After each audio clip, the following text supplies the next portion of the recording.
नमस्कार, स्वागत है आपका। आप देख रहे हैं प्राइम टीवी। मैं हूं आपके साथ अदिति मिश्रा और वक्त है प्राइम डिबेट का। उत्तर प्रदेश की राजनीति में एक दौर था, एक समय था जब पिछड़ों और दलितों की राजनीति का चक्र एकमात्र पार्टी के इर्द गिर्द मंडराता था। दलित वोट बैंक पर एक ही दल का दबदबा माना जाता था। हम बात कर रहे हैं बहुजन समाज पार्टी की, हम बात कर रहे हैं मायावती की, जो 2012 के बाद से ही पार्टी का सूखा खत्म करने की नाकाम कोशिश कर रही हैं। लेकिन अब दलित किसका, ये बड़ा सवाल बन चुका है। उत्तर प्रदेश में दलित नेता और बसपा के गढ़ माने जाने वाले चंद्रशेखर पर मायावती का गुस्सा फूटा है। आकाश आनंद की पार्टी में अस्तित्व पर सवाल उठाने वाले सवाल पर माया ने चंद्रशेखर को खरी खरी सुनाई है। वहीं दूसरी तरफ बीजेपी की बड़ी सहयोगी सुभाषपा विधायक अब्बास अंसारी को 2 साल की सजा होने के बाद पियर का चाचा यानी ओपी राजभर ने बड़ा दावा कर दिया है। कुल मिलाकर 2027 के चुनाव के लिए हर दल अपनी अपनी सियासी जमीन तलाशने में जुट गया है और सपा के पीडीए कार्ड के बाद यह भी तय माना जा रहा है कि इस बार चुनाव पीडीए के इर्द गिर्द लड़ा जाएगा। उत्तर प्रदेश में मायावती की बौखलाहट और राजभर की ओवर कॉन्फिडेंस वाली राजनीति, इसी मुद्दे पर आज चर्चा करेंगे। लेकिन उससे पहले उत्तर प्रदेश में बसपा के गिरते ग्राफ पर एक नजर डाल लेते हैं। उत्तर प्रदेश में विधानसभा चुनाव में 2012 के बाद से ही बसपा का जो वोटिंग ग्राफ है वो बिगड़ता चला गया। 2007 में जो हाथी ने साइकिल और कमल को कुचला था, 2012 के बाद से ही उसकी ताकत छीड़ होती नजर आई। बसपा का मतदान प्रतिशत ऐसा लुढ़का कि 2022 के चुनाव में 2012 के मुकाबले आधे वोट भी नहीं मिले। जहां 2012 में बसपा को लगभग 25% वोट मिले थे, वहीं 2022 की अगर बात की जाए तो महज 12% वोट के साथ बसपा को संतोष करना पड़ा। हाल ही के लोकसभा चुनावों की अगर बात की जाए तो पार्टी ने खाता भी नहीं खोला। इतना ही नहीं, उत्तर प्रदेश की नगीना लोकसभा सीट, जिस पर हाथी चिंगाड़े मारने के लिए बेकरार नजर आ रहा था, उस सीट के सभी समीकरण को आजाद समाज पार्टी के अध्यक्ष चंद्रशेखर आजाद ने ध्वस्त कर दिया। और ये माया के गढ़ में आजाद की पहली बड़ी चोट थी। चंद्रशेखर पर माया का गुस्सा और अब्बास अंसारी की सीट पर राजभर का दावा। इस मुद्दे पर चर्चा के लिए आज हमारे साथ तमाम अतिथि जुड़ेंगे। लेकिन उससे पहले देखिए, ये ग्राफिक्स के जरिए आपको दिखा रहे हैं लोकसभा चुनाव जो हुए थे 2024 के। नगीना वो लोकसभा सीट थी जो बसपा का गढ़ मानी जाती थी। लेकिन यहां पर चंद्रशेखर आजाद की पार्टी ने करारी हार दी बसपा को। और यहां इस सीट की अगर बात की जाए, मायावती की पार्टी को महज 1% वोट मिला था, जबकि 51% वोट जो थे वो गए थे चंद्रशेखर के खाते में। और इसके बाद से ही मायावती बनाम चंद्रशेखर दलित राजनीति में ये बड़ा एक चैप्टर खुलकर सामने आया।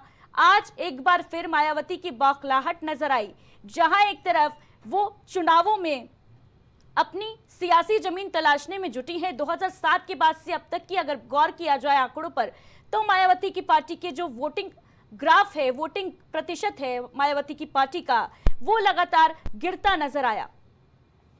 और आज मायावती का एक बार फिर मौन टूटा और उन्होंने बरसाती मेढक बताया विपक्षी दलों को। मायावती ने एक के बाद एक लगातार 2 ट्वीट किए।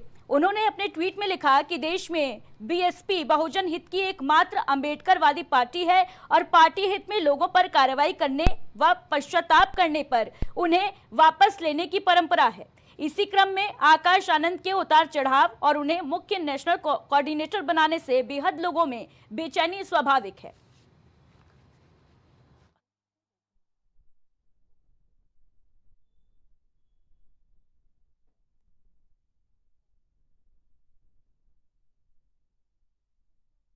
मायावती एक और ट्वीट करती हैं और लिखती हैं, वैसे भी कांग्रेस, बीजेपी और सपा आदि पार्टियों के सहारे इशारे पर चलकर बहुजनों की एकता व बीएसपी को कमजोर करने वाले बरसाती मेढकों की तरह के संगठन व दलों के नेता चाहे निजी स्वार्थ में विधायक, सांसद व मंत्री क्यों न बन जाएं, इनसे समाज का कुछ भला होने वाला नहीं है। लोग सावधान रहें।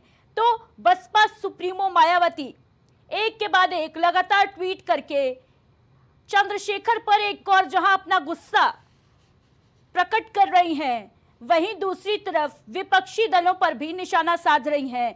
और जो दलित दलितों का चेहरा मानी जाती थी मायावती, एक वो दौर था उत्तर प्रदेश की राजनीति का, और आज का दौर है जब पीडीए वाली राजनीति का ऐलान समाजवादी पार्टी भी कर चुकी है। ऐसे में बसपा सुप्रीमो की ये जो बौखलाहट है वो साफ तौर पर नजर आ रही है। किस तरीके से लोकसभा चुनाव में बसपा ने तमाम कोशिशें की, लेकिन बावजूद इसके नगीना सीट जो गढ़ मानी जाती थी उस पर भी उसको भी खोना पड़ गया। खाता नहीं खोल पाई मायावती की पार्टी लोकसभा चुनावों में। वहीं अगर विधानसभा चुनावों की बात की जाए तो लगातार जो पार्टी का वोटिंग ग्राफ था वो लुढ़कता नजर आया। 2007 में मायावती की सरकार आती है, 30% वोट मायावती को मिलते हैं, और इसके बाद कि अगर चुनावों की बात की जाए तो 2012 में विधानसभा चुनाव होते हैं, इसमें 25% करीब वोट मिलते हैं बसपा को। इसके बाद जब उत्तर प्रदेश में बीजेपी की सरकार आती है उसके बाद से मायावती का जो वोटिंग प्रतिशत है वो लगातार कम होता चला जाता है। मायावती खुद को केवल ट्वीट तक सीमित कर लेती हैं। मायावती की तरफ से जो बयान है वो भी आने कम हो जाते हैं। मायावती की अगर बात की जाए तो वो उत्तर प्रदेश में एक जो नेता की छवि होती है, सड़क पर निकलना कम कर देती हैं, लोगों से मिलना कम कर देती हैं। यही शायद वजह रही कि बसपा के जो तमाम बड़े लीडर्स थे, तमाम बड़े चेहरे थे, उन्होंने बसपा का दामन छोड़ा और अन्य पार्टियों का हाथ थाम लिया। बसपा साफ तौर पर कमजोर होती गई धीरे धीरे, और अब आज की अगर बात की जाए तो मायावती बनाम चंद्रशेखर की ये जो लड़ाई है, इसके बहाने बसपा सुप्रीमो मायावती ने अन्य विपक्षी दलों पर भी निशाना साधा है। साफ तौर पर जो दलित वोटर्स मायावती के वोटर्स माने जाते थे, मेन भूमिका निभाते थे मायावती को सत्ता में लाने के पीछे, भी जो मेन गणित थी, जो मेन आंकड़ा था, वो रोल जो था वो दलित वोटर्स का था। मायावती यानी दलितों की दीदी, दलितों की बहन मानी जाती थी सुश्री मायावती। और इसके बाद लेकिन जिस तरीके से ये जो वोट्स बंटते नजर आए, कटते नजर आए, वोट डिवाइड होते नजर आए, यही रीजन था शायद कि पार्टी कमजोर होती चली गई। इसके बाद आकाश आनंद को एक बार फिर मायावती ने जिम्मेदारी सौंपी, नेशनल कोऑर्डिनेटर का पद दिया, लेकिन इसके बावजूद पार्टी की जो भूमिका है वो उत्तर प्रदेश में कुछ खास रोल निभाते नजर नहीं आए। लोकसभा चुनाव की अगर बात की जाए तो अहम जिम्मेदारी मिली थी, लेकिन उसका कोई खास फायदा देखने को नहीं मिला, जिसके बाद मायावती ने पद से हटा दिया आकाश आनंद को। इसके बाद फिर पार्टी में शामिल किया गया, और इसी को लेकर चंद्रशेखर ने हाल ही में निशाना साधा था। उन्होंने कहा था कि जनता आकाश को नकार चुकी है, मजबूरीवश उन्हें निकाला और लाया जा रहा है, और बसपा के पास कोई विकल्प नहीं है। इसी का पलटवार करते हुए मायावती ने इस पर आज ट्वीट किए, आकाश आनंद का पक्ष लिया और साफ तौर पर कहा कि ये जो बौखलाहट है, ये जो परेशानी है विपक्षी दलों की, वो सिर्फ इसलिए है क्योंकि हमने आकाश को जिम्मेदारी दे दी है और विपक्ष जो है वो डर गया है। विरोधियों में बेचैनी हो रही है क्या, ये आज का बड़ा सवाल है। और इस पर चर्चा के लिए हमारे साथ तमाम अतिथि जुड़ चुके हैं। समाजवादी पार्टी से हमारे साथ राकेश प्रजापति जी जुड़ चुके हैं, प्रवक्ता हैं समाजवादी पार्टी के। राकेश जी, स्वागत है आपका। इसके अलावा बीजेपी से वीरेंद्र मिश्रा जी हमारे साथ जुड़ चुके हैं, नेता हैं भारतीय जनता पार्टी के। सुशील रत्नाकर जी, दलित चिंतक, हमारे साथ स्टूडियो में मौजूद हैं। दयाराम भार्गव जी, प्रवक्ता हैं बीएसपी के, हमारे साथ जुड़ चुके हैं। बहुत बहुत स्वागत है आप सभी अतिथियों का। और सबसे पहले दयाराम भार्गव जी, आप ही से प्रश्न लेना चाहूंगी मैं। जब हम दलित की बात करते थे, एक वो दौर था जब मेन जो चेहरा था दलितों का वो माना जाता था मायावती को, लेकिन उसके बाद वोटिंग ग्राफ लुढ़कता नजर आया, दलित वोट बंटते नजर आए, और अब 2027 के चुनाव में बहुत ज्यादा दिन तो नहीं बचे हैं। क्या ये उसी की जो चर्चा है, उसी को लेकर तैयारी जो है वो क्या शुरू हो गई है बसपा की तरफ से? क्या ये डर सता रहा है मायावती को कि इस बार चंद्रशेखर की पार्टी भी पीडीए की राजनीति में ना एंट्री मार ले? देखिए आदिति जी, बात आज जो है उत्तर प्रदेश के पूर्व के मुख्यमंत्री और बहुजन समाज पार्टी की राष्ट्रीय अध्यक्षा की नहीं, बात है कि दलित समाज के, बहुजन समाज के जो एक विचारधारा समाज में फैला हुआ था उसका है। उस विचारधारा में पिछले अगर 2014 से हम 17 के बीच में या फिर 22 और फिर 24 और 25 में आते हैं तो इन इतने सालों में आप देखिए आज जो है बीएसपी की जो प्रमुख हैं उन कहाँ है नदारत। उनके तमाम बड़े चेहरे बड़े नेता या तो निकाल दिए गए या तो पार्टी को चले। जो मान्यवर काशीराम का समता मूलक समाज को लेकर के बहुजनों को लेकर के एक बड़ा वर्ग के साथ में बीएसपी ने 4 बार सरकार बनाई, उस मूवमेंट को कहीं ना कहीं बहुजन समाज पार्टी की राष्ट्रीय अध्यक्ष ने खोने का काम किया। और वो खोने का काम इसलिए किया कि जब जब इन अति पिछड़े अति दलितों माइनॉरिटियों के साथ में जब देश में अत्याचार या इस तरह की भूलभुल की बात हुई तो ये नदारत दिखाई। मैं आपको बता दूंगा 2012 से 17 के बीच में जो समाजवादी पार्टी की सरकार, समाजवादी पार्टी की सरकार केवल आया ही था 2012 में, केवल उनका माइंडेड आया था तो आप कन्नौज में देख लिए करीबन 80 से 70-80 घर जो है दलितों को जला दिए थे। तो उस समय प्रमुख जो आज बात कर रही उस समय कहाँ नदारत थी, क्या इन्होंने काम किया। उसके बाद आज के बीएसपी के नेता में सपा में आए हुए हैं जो अकबरपुर सीट से विधायक हैं, आज वो सपा में आ गए, उस समय बीएसपी में थे।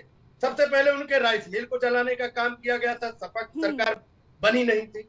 आज वही शख्स जो है, मैं नाम नहीं लेना चाह रहा हूँ, वो शख्स आज समाजवादी पार्टी के अकबरपुर सीट अम्बेडकर नगर जिले से विधायक है। तो ये जो दलितों का मूवमेंट था, अति पिछड़ों का मूवमेंट था और शोषित वंचित का मूवमेंट था, उस मूवमेंट से कहीं ना कहीं बहन कुमारी मायावती भटक गई।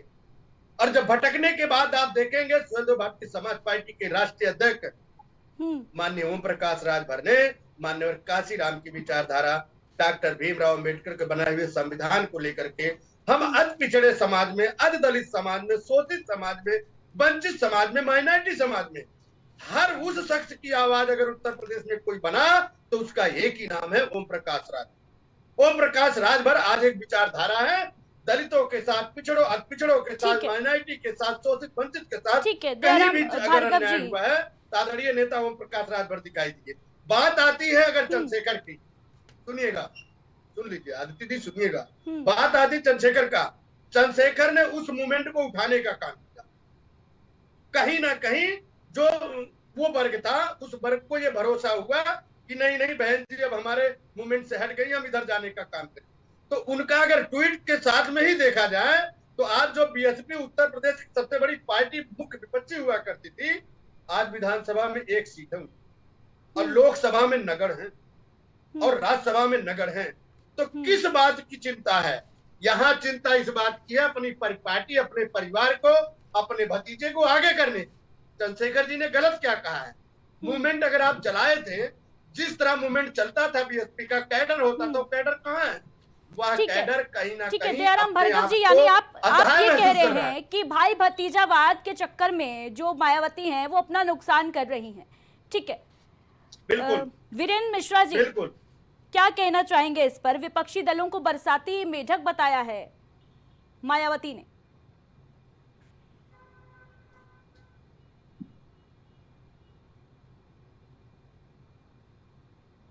वीरेंद्र जी, क्या आप तक आवाज पहुंच पा रही है? फिलहाल वीरेंद्र जी से हमारा संपर्क नहीं हो पा रहा है। राकेश प्रजापति जी, मायावती का ट्वीट सामने आता है आज, लिखती हैं कि कांग्रेस, भाजपा, सपा आदि सभी पार्टियां जो हैं वो बरसाती मेढक की तरह हैं। किस तरीके से देखते हैं आप?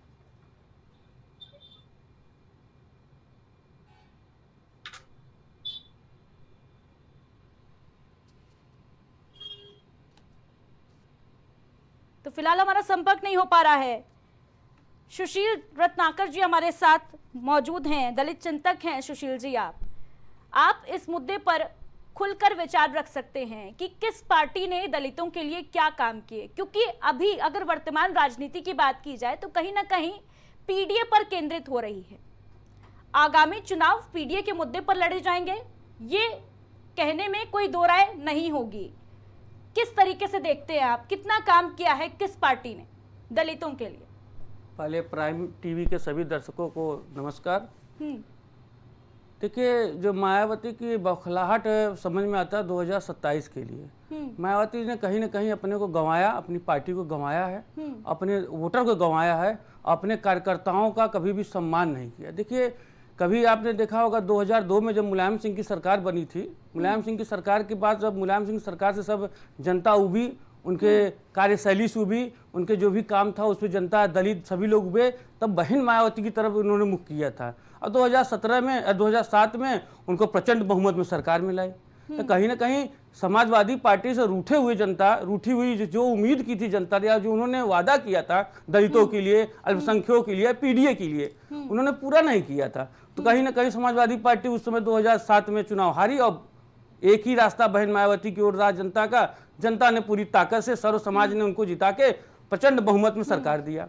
अब मायावती से जो घोषणा किया, बहन मायावती जी ने जो कहा कि हम या कर जो भी उनको घोषणा में पत्र में रहे, उन्होंने भी 2012 तक कोई पूरा नहीं किया। और जहां तक हुआ अपने ही विकास, अपने ही उसमें कार्यकर्ताओं का, जहां भी टिकट को लेके या जैसा भी पद को लेके, एमएलसी को लेके बहुत ज़्यादा उसमें भ्रष्टाचार किया उन्होंने, जहाँ ना कि जहाँ ये देखने को मिला। और लगभग मैं खुल के नहीं कह सकता, लेकिन कहीं कहीं टिकट के लिए भी बड़ी रेट का ऊपर नीचे हुआ, बहुत मतलब शोषण होने लगा। जहाँ जो बहुत बुनियादी मान्यवर कांशीराम के साथ जो जनता के लोग लगे थे, जो उसको बनाने में लगे थे, अपना खून पसीना घर द्वार सब छोड़ के लगे हुए थे, वो लग के जो बसपा को मजबूत किया था, उनको भी कहीं बहन मायावती जी ने अपना तवज्जो नहीं दिया और न उनको सम्मान दिया। और उनको सिर्फ एक ही चीज़ की आवश्यकता लगी कि हमको जो भी पार्टी के लिए चाहिए था, जहां रेट लगता था, रेट बढ़ता था, घटता था, और टिकट की वैल्यूएशन घट गया था। आज टिकट मिला, कल टिकट कटा।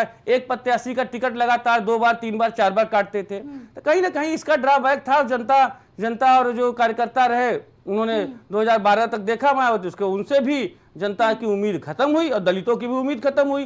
फिर 2012 में अखिलेश जी की पे विश्वास किया, उनको भी सरकार बनाने का काम किया। और 2012 में भी अखिलेश जी ने जो काम किया, वो काम के जो वादा किया दलितों के लिए, जो पीडीए की आज बात कर रहे हैं, कहीं ना कहीं विफलता ना होती तो शायद फिर रिपीट करते। तो रिपीट नहीं किया। 2002 आप ये कहना चाह रहे हैं कि वादा किया कि दलितों का उत्थान करेंगे, लेकिन बदले में दलितों का शोषण कर दिया दोनों ही पार्टियों ने, इसलिए दलित वोटर्स ने इनका साथ छोड़ दिया। अच्छा, अब एक बार फिर से पीडीए, पिछड़ा दलित आदिवासी के मुद्दे के साथ ही अखिलेश यादव चुनावी मैदान में उतरते नजर आ रहे हैं। इसको किस तरीके से देखिए, पीडीए की बात जो कर रहे हैं, कहीं ना कहीं ये ऐसा तो है कि सरकार में रहे नहीं। आज पीडीए की बात कर रहे हैं तो ऐसा नहीं अखिलेश जी की सरकार है, समाजवादी पार्टी की सरकार नहीं हुई। देखिए, कहीं ना कहीं ये पीडीए हमको लगता है छलावा है इनके लिए, और हमें नहीं लगता कि इससे आने वाले समय में पीडीए के लोग इनका साथ देंगे समाजवादी पार्टी का। देखिए, समाजवादी पार्टी में सरकार में रहे, फिर भी उम्मीदें कहीं ना कहीं जनता की टूटी इनसे। और आने वाले समय में जो भारतीय जनता पार्टी में भी दलितों का कहीं ना कहीं शोषण हो रहा है। आज कहीं उन्नाव में कहीं दलित बेटी के साथ बलात्कार हुआ था, ऐसे प्रयागराज में घटनाएं हुई हैं, ऐसे आपके संत कबीर नगर में दलितों के बस्ती जला दिया गया था। कहीं शासन प्रशासन में इनका कंट्रोल नहीं रह गया। कोई विधायक सांसद भारतीय जनता पार्टी में अपने हक अधिकार के लिए कहीं पर मंत्री तक धरना पे बैठ जाते हैं, मंत्री तक की बात डीएमएसपी नहीं सुनता, प्रशासन नहीं सुनता है। तो कहीं ना कहीं ये भी लोग, इनका भी वर्तमान सरकार से भी दलित संतुष्ट नहीं संतुष्ट नहीं है। और अब आगे आने वाले समय में जो भी लोकसभा का चुनाव हुआ 24 में, कांग्रेस की वजह से जो पीडीए का फार्मूला बना, तो पीडीए फार्मूला नहीं, जो भारतीय जनता पार्टी से उबे हुए लोग थे, वो भारतीय जनता पार्टी में परिवर्तन चाहते थे लोकसभा में, और परिवर्तन के लिए कांग्रेस के साथ आके जुड़े थे, न कि वो पीडीए के लिए जुड़े थे। और जहां तक कांग्रेस का गठबंधन था, गठबंधन में हुआ कि बदलाव के लिए जनता चाहती थी कि भारतीय जनता पार्टी से बदलाव हो। कहीं ना कहीं इनका शासन प्रशासन सिर्फ कागज पे पूरा कर रहे हैं और कागज कोटा पूरे कर रहे हैं। देखिए, कहीं ना कहीं दलितों का अपमान है। बहन मायावती ने अब बहुत अच्छे पार्टी को गंवाने का काम किया है। कहीं ना कहीं अपने जो भी उन्होंने कार्य किया उसकी वजह से पार्टी, चंद्रशेखर का जो बढ़ावा, चंद्रशेखर का जो एक तरह से राजनीतिक पकड़ बनी है, वो सब बसपा के जितने गद्दावर नेता थे वो मूव कर गए हैं उधर की ओर, वो चेंज कर गए हैं उधर की ओर, क्योंकि वो राजनीति को अच्छी तरह से जानते थे। बहन मायावती के साथ थे तो बहन मायावती मजबूत थी। आज ज्यादातर हमको लगता है 70% नहीं 50% तो मूव तो किए गए हैं उसपे, जो कि वो लोग राजनीति को बहुत अच्छे से परख रखते थे। आज बसपा कमजोर हुई है तो बसपा के ही लोग चंद्रशेखर का मदद कर रहे हैं, चंद्रशेखर के साथ हैं। तो कहीं ना कहीं देखिए बदलाव होगा। तो एक अब जैसे एक दलित नेता के रूप में एक दलित पार्टी बनी हुई है बहुजन, तो बहुजन खत्म होगी तो चंद्रशेखर आगे होंगे। मिलाकर अगर कहा जाए तो चंद्रशेखर को बढ़ावा देने का जो मौका दिया वो बसपा ने खुद दिया, इसमें कोई शक नहीं है, किया वो नहीं निभाया। सही बात, ठीक है। वीरेंद्र मिश्रा जी, क्या आप तक हमारी आवाज पहुंच पा रही है वीरेंद्र जी? ठीक है, अभी संपर्क नहीं हो पा रहा है वीरेंद्र जी से।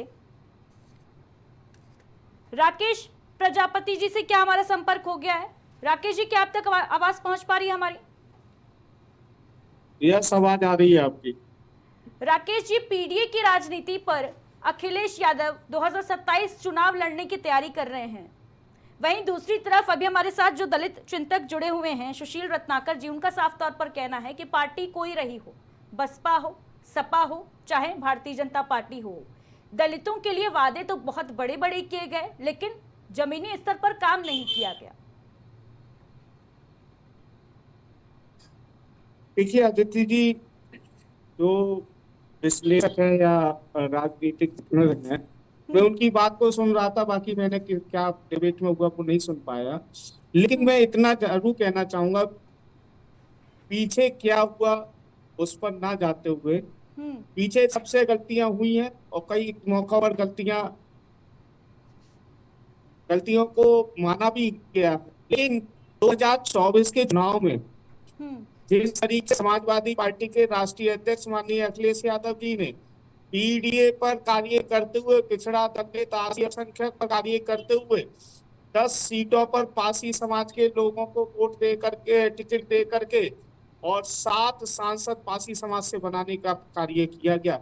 आप बताइए, बसपा या और भी कोई राजनीतिक पार्टी, कोई बड़ी राजनीतिक पार्टी हो, किसी भी सामान्य सीट पर किसी भी दलित प्रत्याशी को उतारने का निर्णय कभी लिया गया हो भारत के इतिहास में? लेकिन माननीय राष्ट्रीय अध्यक्ष जी ने 2024 में मेरठ से सुनीता वर्मा और अयोध्या से अवधेश प्रसाद पासी, 2 दलित जातियों के लोगों को संसद का टिकट दे करके संसद में भेजने का कार्य किया था।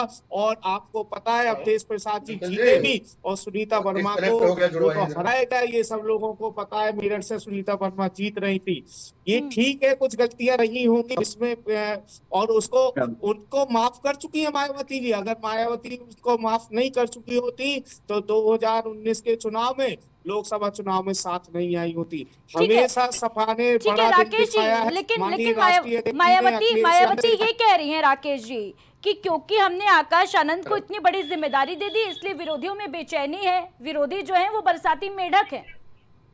क्या कहेंगे इस पर? ये देखिए आदित्य जी, ये उनके परिवार का मामला है, इस पर हम कुछ कहना नहीं चाहेंगे, क्योंकि आज ये अभी राष्ट्रीय प्रवक्ता बैठे हुए हैं सुबसपा के दयाराम भार्गव जी, ये धो धो करके सपा को गालियां देते हैं और बैकडोर से सपा में एंट्री की आज की तैयारी करने की प्रयास करते हैं। ठीक है ना, ये दोहरी नीति, इनका दोहरा चरित्र है।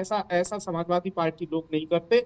लेकिन मैं ये कहना चाहता हूँ, आज बसपा के अधिकांश जितने भी बड़े नेता हैं वो सारे के सारे समाजवादी पार्टी के साथ आ चुके हैं, चाहे वो लालजी वर्मा सही, चाहे वो जी सरोज बाबू सिंह कुशवाहा सही, चाहे दत्तू प्रसाद सही, चाहे विनय तिवारी सही, जो भी बसपा के बड़े बड़े लीडर्स थे, आज वो सब पीडीए पर चलते हुए माननीय राष्ट्रीय अध्यक्ष जी अखिलेश यादव की पीडीए की विचारधारा को मानते हुए आज सभी लोग समाजवादी का दामन थामे हैं। और 2027 में दलित समाज का भरपूर वोट, 100% तो नहीं कहूंगा, लेकिन ज्यादा से ज्यादा वोट इस बार संविधान को बचाने के लिए, आरक्षण को बचाने के लिए, ईडब्ल्यूएस जैसी प्रथा के विरोध में, और जो है कई मुद्दे हैं, चाहे वो दलित पर हो रहे एनसीआरबी के आंकड़े देख लीजिए। ये सुबसपा के लोग क्या कर रहे हैं सरकार में बैठ करके, कि दलितों पर किस तरीके से अत्याचार बढ़ रहा है।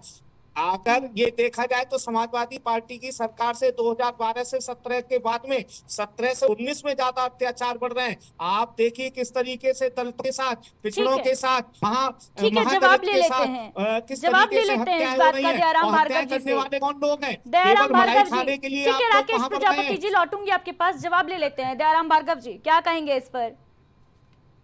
देखिए, समाजवादी पार्टी जो है सपना देखती है, सपने में बात करती है, लेकिन अपने किए हुए जो वादे होते हैं उसको भूल जाती है। ये सपना दिखाते हैं, सरकार में आते हैं तो इनको दिखाई कुछ नहीं देता है, विपक्ष में होते सपना दिखाते हैं। मैं आपके माध्यम से इनसे जानना चाहता हूँ, ST/ST का जो दलितों का प्रमोशन में आरक्षण किसने खत्म किया? समाजवादी पार्टी ने किया।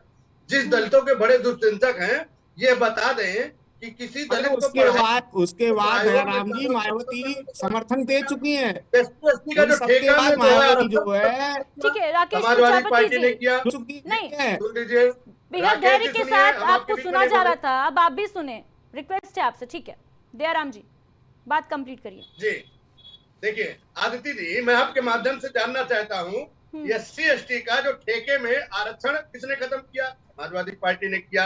SC/ST का भूमि कानून किसने बदला? समाजवादी पार्टी ने बदला। SC/ST का छात्रवृत्ति किसने खत्म किया? समाजवादी पार्टी ने खत्म किया। SC/ST का विदेशों में जो पढ़ाई के स्कॉलरशिप किसने बंद किया? समाजवादी पार्टी ने किया। ST/ST का जो विधवा विकलांग साधु अनुदान था किसने खत्म किया? समाजवादी ने किया। यानी समाजवादी ने ST/ST को जो है बर्बादी के कगार पे खड़ा कर दिया। और यहाँ PDA की बात करते हैं, जब इनको देने की इच्छा नहीं थी, 2012 से 17 के बीच में श्री अखिलेश यादव जी उत्तर प्रदेश के मुख्यमंत्री थे। माननीय इलाहाबाद हाई कोर्ट ने कोर्ट करके कहा था, मैं जातिवार जनगणना की बात कर रहा हूं, मैं उत्तर प्रदेश में 55% जो पिछड़ी जातियां वास करती हैं, अब पिछड़े से हमारे राकेश प्रजापति जी भी आते हैं। माननीय इलाहाबाद हाई कोर्ट ने कोर्ट करके कहा था कि उत्तर प्रदेश में जो 95 जातियां हैं, 95, और जो 27% आरक्षण है, उसका लाभ केवल 7-8 जातियां ले रही। इनको सामाजिक दायरे में ला करके बंटवारा करके सबको देने का काम करिए। उस समय ये चाहते तो पिछड़ा सर्वाधिक पिछड़ा बंटवारा करके अति पिछड़े समाज को भी दे सकते थे, सर्वाधिक समाज को भी दे सकते थे पिछड़ों में, लेकिन नहीं दिया, इसलिए कि इनका MOI का फैक्टर हुआ करता था। ये उसी में लबालब थे कि भैया हम तो कुछ बोलेंगे नहीं, सत्ता में बैठे रहेंगे, हमारी तो सरकार बन जाएगी। वही अति पिछड़ा समाज, वही अति दलित समाज, वही माइनॉरिटी जो समाजवादी पार्टी के कुछ कृतियों से बिल्कुल विच्छिन्न हो गया था, बिल्कुल उसको संपर्क करना इन्होंने बंद कर दिया था, वह समाज आज NDA के गठबंधन में है। इसीलिए मोदी जी को, योगी जी को लोगों ने पसंद किया, देश में और प्रदेश में बैठाने का काम किया। ये किस पिछड़े की बात कर रहे हैं, किस दलित की बात कर रहे हैं? जी, आप कह रहे हैं कि देश ने मोदी और योगी को पसंद किया, ये सही बात है कि देश ने पसंद किया, लेकिन सुशील रत्नाकर जी हमारे साथ मौजूद है स्टूडियो में, दलित चिंतक हैं, और उनका ये कहना है कि चाहे बसपा हो, चाहे सपा हो, चाहे वर्तमान सरकार हो, दलितों का उत्पीड़न हर कार्यकाल में हुआ है, सभी के कार्यकाल में हुआ है, वादा जो किया वो निभाया नहीं गया। क्या कहेंगे इस पर? देखिए, अभी हम सभा प्रवक्ता हैं, हमारे भाई हैं राकेश जी, अभी बता रहे थे अवधेश प्रसाद के लिए, अभी हम बताए समाजवादी पार्टी में खाली परिवारवाद के अलावा कुछ नहीं है। कम से कम 80%, जैसे 80% दलित पासी समाज में यदि जो सांसद हुए हैं, तूफानी सरोज की बेटी हुई है सांसद प्रिया सरोज, कोई और नहीं मिला तो उनको दलित वहाँ पासी लड़ाने के लिए। इंद्रजीत सरोज का लड़का हुआ था, पुष्पेंद्र हुए सांसद, कोई और दलित नेता या पासी नहीं मिला तो उनको लड़ाने के लिए। अवधेश प्रसाद जो थे, उनका बेटा भी उपचुनाव लड़ाए और कोई दलित नहीं मिला था पासी, उनको लड़ाने के लिए। तो पूरा पार्टी एक परिवार पे डिपेंड होता है। आप ये कहना चाह रहे हैं कि दलितों का हित भी साधा जा रहा है, तो उसमें परिवारवाद जोड़ा जा रहा है। बात PDA की है। मिश्रा जी से हमारा संपर्क हो गया है, सवाल ले लेते हैं। वीरेंद्र जी, बहुत बहुत स्वागत है सबसे पहले तो प्राइम टीवी पर आपका। ये जो चर्चा चल रही है दलित पिछड़ों की राजनीति को लेकर, मायावती की बौखलाहट जो है वो देखने को मिली है। चंद्रशेखर बनाम मायावती, उत्तर प्रदेश की राजनीति में मुद्दा गरमाया हुआ है। PDA की राजनीति को लेकर अखिलेश यादव भी चुनावी मैदान में हैं, 2027 के लिए कमर कस चुके हैं, लेकिन मायावती ने ये कहा है कि जो विपक्ष है वो बरसाती मेढक है और आकाश आनंद को जिम्मेदारी दी है मायावती ने, इसलिए बौखलाहट है विपक्ष के अंदर। क्या घबरा गया है क्या विपक्ष आकाश आनंद से? बुद्धिजीवी एंकर से आपने सवाल बहुत बढ़िया किया है, परंतु सवाल ये उठता है कि मायावती के कारण आनंद जी से विपक्ष बौखला गया है या सत्ता पर बौखला गया है। सच्चाई तो यह है, बौखलाहट बसपा के आवाज बढ़ाई जाए, आवाज कम आ रही है, आवाज बढ़वाई जाए। बौखलाहट बसपा के अंदर है और आनंद जी के साथ क्या हुआ क्या नहीं हुआ है पूरा समाज देख रहा है, पूरा देश देख रहा है। पूरा प्रदेश देख रहा है। अब सवाल ये उठता है कि जो पीडीए का सिस्टम है, भारतीय जनता पार्टी अपने पूरे वैचारिक सोच को जमीनी धरातल पर उतार कर देश में, प्रदेश में, क्षेत्र में, समाज में हर वर्ग के लिए अपना काम कर रहा है। वो राष्ट्र प्रेम की बात हो। जहाँ तक पीडीए की बात है, समाजवादी पार्टी के प्रवक्ता जी अभी आप दलितों की बात कर रहे थे। दलित के नाम पर अभी हमारे मित्र भाजपा दयाराम भार्गव जी ने भी बात कही और दलित चिंतक जी ने भी बात कहा कि इनके लिए वही एक आदमी, वही पुराने सांसद के बेटे, उनकी बेटी या अयोध्या से हुए दलित के नाम पर जो साहब सज्जन हुए हैं, उन्होंने उनकी भाषा और बोली कैसे बदल गई। आप समाजवादी पार्टी के कार्यकाल में हुए दलितों के साथ कारनामे क्या आम जनता भूल जाएगी? हल्ला बोल भाई, हल्ला बोल, ये समाजवादी पार्टी का एक नारा हुआ करता था। और दलितों के साथ जो अनाचार, अत्याचार, भ्रष्टाचार, जमीनी धरातल पर दलितों के साथ जो कृत्य किए गए हैं, शायद ही दलित भूल सकता है। सवाल जहाँ तक ये रहा कि पीडीए जो सिस्टम बना है, मैं इनको बताना चाहता हूँ, मैं इनसे पूछना चाहता हूँ समाजवादी पार्टी से, क्या पीडीए अशोक मौर्य कौन थे? ठीक है, अशोक कौन थे? ठीक है वीरेंद्र मिश्रा जी। वीरेंद्र जी, राकेश प्रजापति जी जवाब देना चाह रहे हैं इस बात का। राकेश जी बोलिए। ये चाहे भाजपा के सही, चाहे वीरेंद्र जी साहब भाजपा से होंगे, निश्चित रूप से ये इनकी बोलती एनएफएस पर नहीं निकलेगी। एनएफएस कौन लेके आया पूरे देश में? पहली बार भाजपा लेकर के आई। लेटरल एंट्री कौन लेकर के आया? भाजपा लेकर के आई। कॉलेजियम सिस्टम को सबसे ज्यादा बढ़ावा किसने दिया? तो भाजपा ने दिया। ईडब्ल्यूएस के रूप में पिछड़ों के साथ, दलितों के साथ कितना अन्याय किया जा रहा है, ये कौन लेके आया? भाजपा लेके आई। ये सुबसपा के साथ ही बड़ा महादलित और महाअतिपिछड़ा की बात कर रहे थे।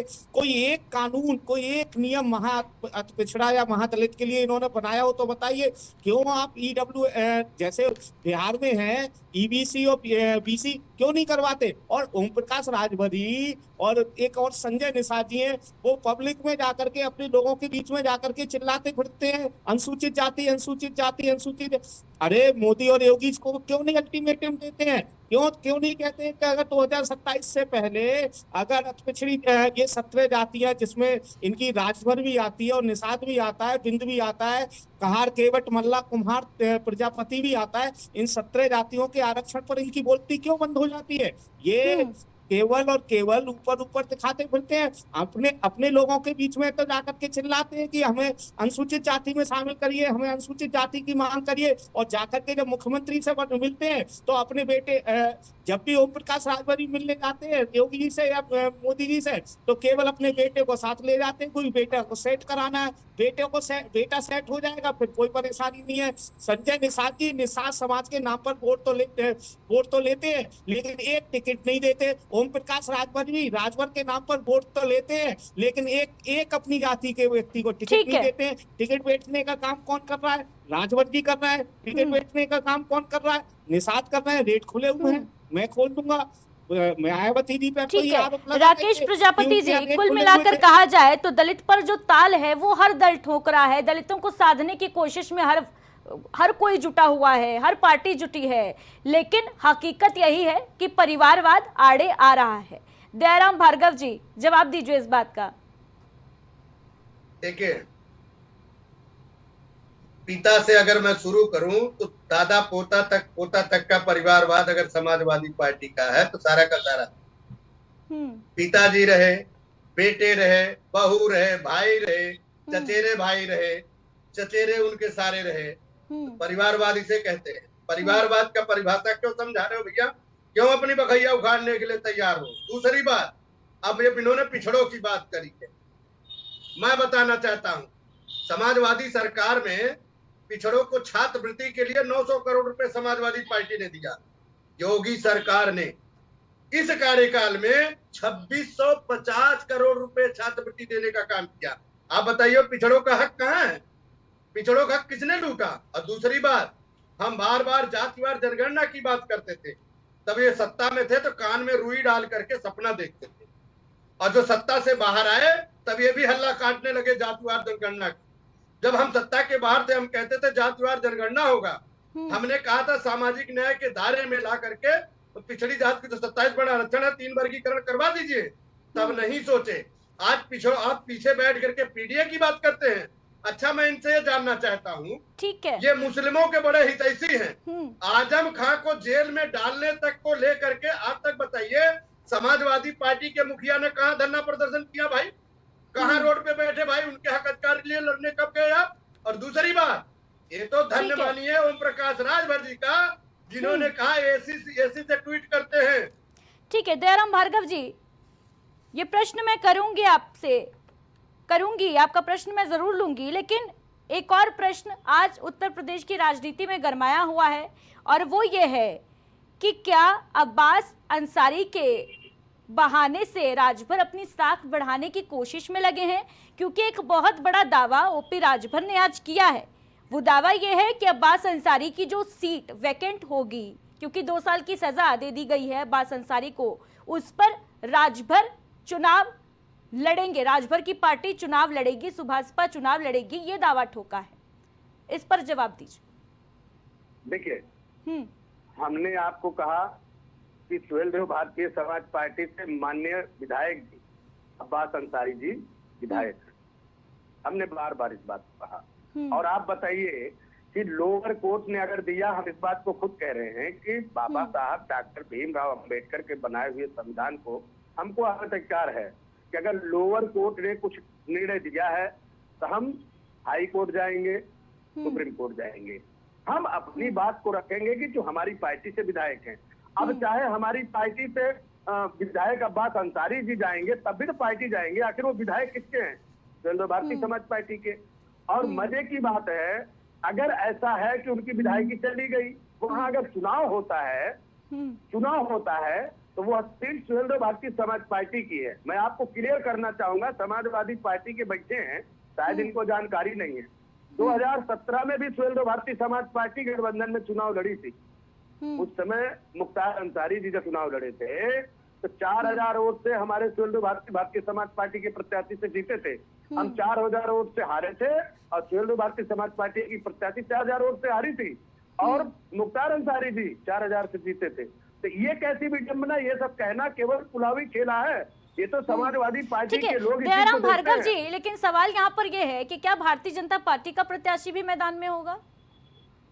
नहीं, हमने कहा ना कि हमारे भारतीय समाज पार्टी के विधायक हैं, हमारी पार्टी से। देखिए, वहाँ पे भारतीय जनता पार्टी ठीक है दयाराम भार्गव जी, सुन लीजिए, देखिए आदित्य जी सुन लीजिए, ठीक है बोलिए।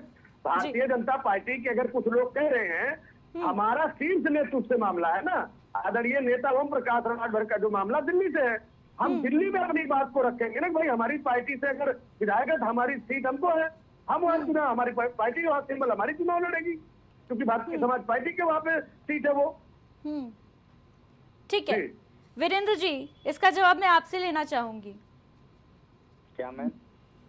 वीरेंद्र जी, सुभाषपा के राष्ट्रीय प्रवक्ता को आपने सुना, साफ तौर पर ओपी राजभर ने जो दावा किया है कि अब्बास अंसारी की सीट अगर वैकेंट होती है, खाली होती है, जो कि हो भी जाएगी, कयास यही लगाए जा रहे हैं, 2 साल की सजा हो गई है हेट स्पीच में अब्बास अंसारी को, उस पर सुभाषपा अपना प्रत्याशी उतारेगी।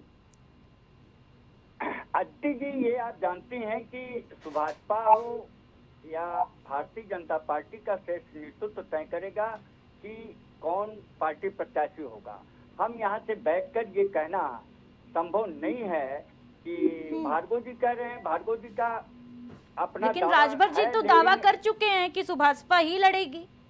नहीं, ये इनका दावा वाजिब है, इनकी पार्टी का है, इन्होंने पक्ष रखा, लेकिन हमारी पार्टी के राष्ट्रीय नेतृत्व करेगा कि कौन चुनाव लड़ेगा या कौन नहीं लड़ेगा। इनका लड़ना संभव भी हो सकता है और राष्ट्रीय नेतृत्व अगर कहेगा तो, वरना हमारी पार्टी का और इनकी पार्टी के अध्यक्ष तय करेंगे कि कौन लड़ेगा। ये हम बैठकर यहाँ से घोषणा नहीं कर सकते कि कौन हम चुनाव लड़ेंगे या कौन चुनाव लड़ेगा, क्योंकि राष्ट्रीय जननीतियों के अनुसार 7 इंजन है। होता है कि कौन चुनाव अनुप्रिया लड़ेगा। पटेल और कहीं जा रही है, संजय निषाद कहीं जा रहे हैं। संजय निषाद कह रहे हैं कि मैं चुनाव लड़ूंगा पंचायत के अलग, अनुप्रिया पटेल कह रही है मैं चुनाव अलग लड़ूंगी, और उधर जयंत चौधरी जी भी अब 1-2 दिनों में घोषणा करने वाले हैं। ओम प्रकाश राजभर जी तो लड़ेंगे ही खैर।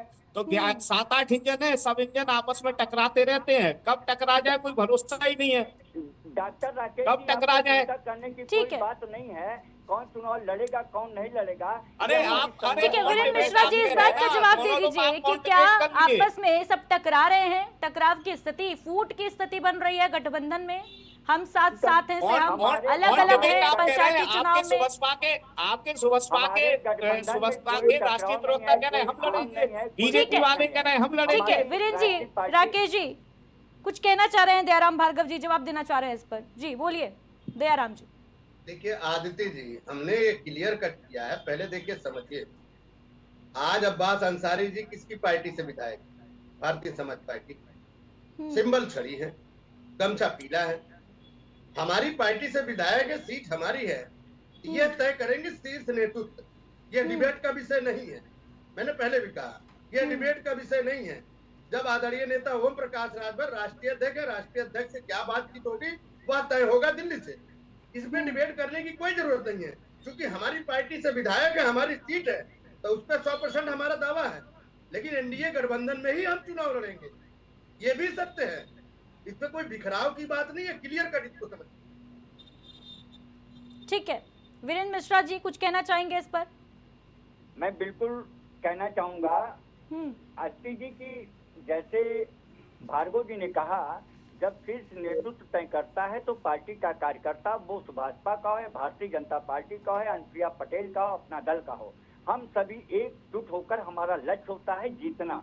और ये राष्ट्रीय नेतृत्व जब तय कर देगा तो जीत हमारी होगी और हम भारी बहुमत से जीतेंगे और ये सिद्ध कर देंगे कि जो पीडीए सिस्टम चल रहा है ये कोरी कल्पना है, न कि जमीनी धरातल पर ये उतरा है।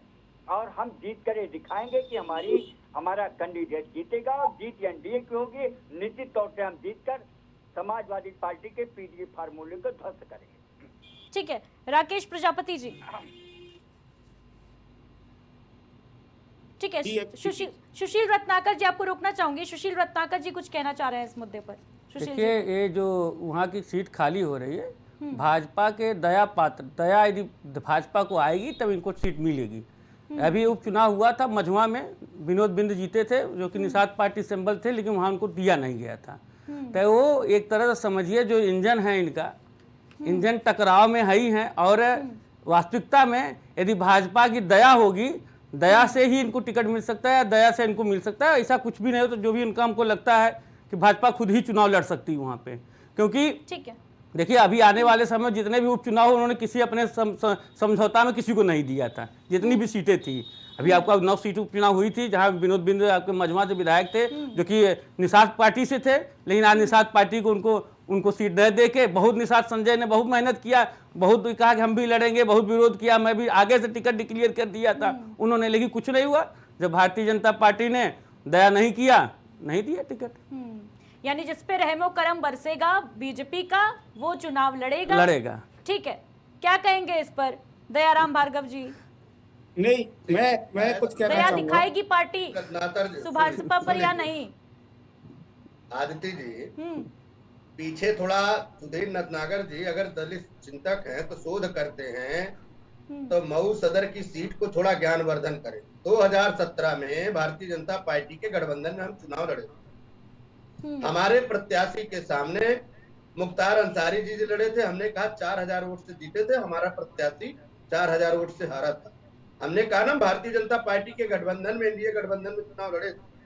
पहले इसको दिमाग में बैठाइए भाई। आपको इस बात को आप लोग कैसे थ्योरी बदल देते हैं कि अरे भाई हम वहां चुनाव लड़ते, हमारे वोटर हमारे लोग हैं, हमारे कार्यकर्ता हैं, हमारे पदाधिकारी, हमारे संगठन के लोग हैं, संगठन चुनाव लड़ता है। अरे भाई सुनिए 2017 में निषाद में सुनिए 2017 में विजय मिश्रा निषाद पार्टी से स्वयं जीते थे चुनाव, किसी से गठबंधन नहीं था। कहना चाहता हूँ, आप सोचिए किसी से गठबंधन नहीं था, तो कैसे कह सकते? आप तो गठबंधन में लड़े थे तब ना 4000 वोट पाए थे, 4000 वोट से हारे थे। आज भी तो आप जिस दिन गठबंधन में ना रहिए, नहीं जिस दिन गठबंधन में लड़ के देख लीजिए आप, यदि 80% वोट भारतीय जनता पार्टी। कहाँ है महाराज? जवाब ले लेते हैं जी।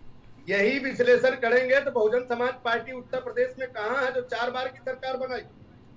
यही विश्लेषण करेंगे समाजवादी पार्टी उत्तर प्रदेश में 4 बार सरकार बनाई। आज समाजवादी पार्टी कहाँ 2017 में हम गए तो 125 सीटें आई। ठीक है दयाराम भार्गव 2000 जो लड़े जी, थे, दयाराम तो क्या भार्गव जी, था लेकिन उनका? समाजवादी पार्टी वही पार्टी है ना जिसके साथ गठबंधन के बाद आपको जो सीट्स थी वो मिल गई है। कहा जा रहा था कि फायदा जो है गठबंधन का वो सुभाषपा को हो गया, यही वजह थी शायद खटास की राजभर और अखिलेश के बीच। ठीक है राकेश प्रजापति जी, आदित्य जी सुन लेते, ठीक है गौतम जी आपके पास दयाराम, ठीक है है। ठीक है बात रखिए अपनी दयाराम जी। देखिए मैंने आपको बताया ना 2012 में आदरणीय नेता ओम प्रकाश राजभर ने श्री राहुल गांधी से कहा था मिलकर के कि उत्तर प्रदेश में गठबंधन की सरकार चलेगी। तब राहुल गांधी नहीं माने। मुलायम सिंह जी से आदरणीय नेता ओम प्रकाश राजभर ने कहा था गठबंधन की सरकार आएगी उत्तर प्रदेश में, अब किसी की सरकार नहीं बनेगी, नहीं माना। जब अखिलेश यादव जी आए नहीं माने, वो नतीजा रहा। आज जो क्षेत्रीय दल के लोग हैं उनको सम्मान देने का काम भारतीय जनता पार्टी ने किया। ये क्या बतियाएंगे सपा वाले, क्या बतियाएंगे कांग्रेस वाले, क्या बतियाएंगे बहुजन समाज पार्टी वाले। आज जो क्षेत्रीय दलों की जिनको जो निषाद की बात कर रहे हैं, हम अनुप्रिया जी की बात कर रहे हैं, भारतीय समाज पार्टी की बात कर रहे हैं, ये इनका वोट बैंक है। इनके नेता कार्यकर्ता धरातल पे हैं, धरती पे हैं, काम करते हैं। ये वो चुनाव को इधर से उधर करने की मादा रखते हैं। बार बार जो कह रहे हैं, बताइए ना अकेले को कौन चुनाव लड़ जा रहा है उत्तर प्रदेश में अखिलेश यादव। ठीक है दयाराम भार्गव जी, तो फिर पंचायत चुनाव में अलगाव क्यों, साथ साथ क्यों नहीं? देखिए हाँ आपने ये बात बिल्कुल सही कहा। देखिए पंचायत चुनाव में हर किसी पार्टी का जो नेता होता है वो अपने क्षेत्र में जो है तैयारी करता है, अपने वोटरों को, अपने समाज के लोगों को उनके हक अधिकार दिलाने के लिए लड़ाई लड़ता है। अब वो एक ऐसा चुनाव है पंचायती चुनाव, चाहे प्रधानी हो बीटीसी हो, उसमें ये होता है कि नेता तैयारी करता है कि हम जिला पंचायत सदस्य लड़ेंगे तो हम विकास कराएंगे। तो इसलिए भारतीय समाज पार्टी ये मानती है कि अगर हम अकेले चुनाव लड़ेंगे तो अपने तमाम उन कार्यकर्ताओं मेहनत जो कसकार करता है उसको हम चुनाव में लड़ा करके कम से कम उसको सम्मान देने का काम करते हैं। ऐसा तो भारतीय समाज पार्टी मानती है। और हम अकेले चुनाव लड़ करके 117 जिला पंचायत हमने जीतने का भी काम किया है, इसमें कोई दो राय नहीं है। राकेश प्रजापति जी कुछ कहना चाह रहे थे। देखिए अभी चर्चा यही चल रही थी ना कि भाजपा की कृपा होगी तो इन्हें सीट मिलेगी, क्योंकि उपचुनाव में संजय निषाद जी किस तरीके से मजबा की सीट को मांगते रहे और दी नहीं गई थी। और ये जो 2022 की सीट भी थी ये भी इन्हें कृपा से मिली थी। ये समाजवादी ने अपने प्रत्याशी हमारा था और लड़ाया इनके सिंबल पर था, ये अच्छी तरीके से जानते होंगे। लेकिन दूसरी बात मैं ये कहना चाहता हूँ कि भाजपा की हमेशा पॉलिसी रही है कि छोटी छोटी पार्टियों को धीरे धीरे करके नष्ट कर देती है। और वो दूर नहीं है, उत्तर प्रदेश के अंदर अपना दल, सुबसपा, निषाद पार्टियों का वही हाल होगा कि दुबला कुत्ता ना घर का घाट का। वही स्थिति भारतीय जनता पार्टी इनकी करके रहेगी। जिस प्रकार से बिहार में नीतीश कुमार की पार्टी का हाल कर दिया है, जिस प्रकार के अंदर जो है शिवसेना का हाल कर दिया गया, वही स्थिति जो है पार्टियों की होगी। कि समाजवादी पार्टी ने सुनी ही नहीं राजभर की, इसीलिए हमने साथ छोड़ा। नहीं सुनी नहीं तो ये टिकट कहां से मिल गए? आज इनके विधायक कितने हैं?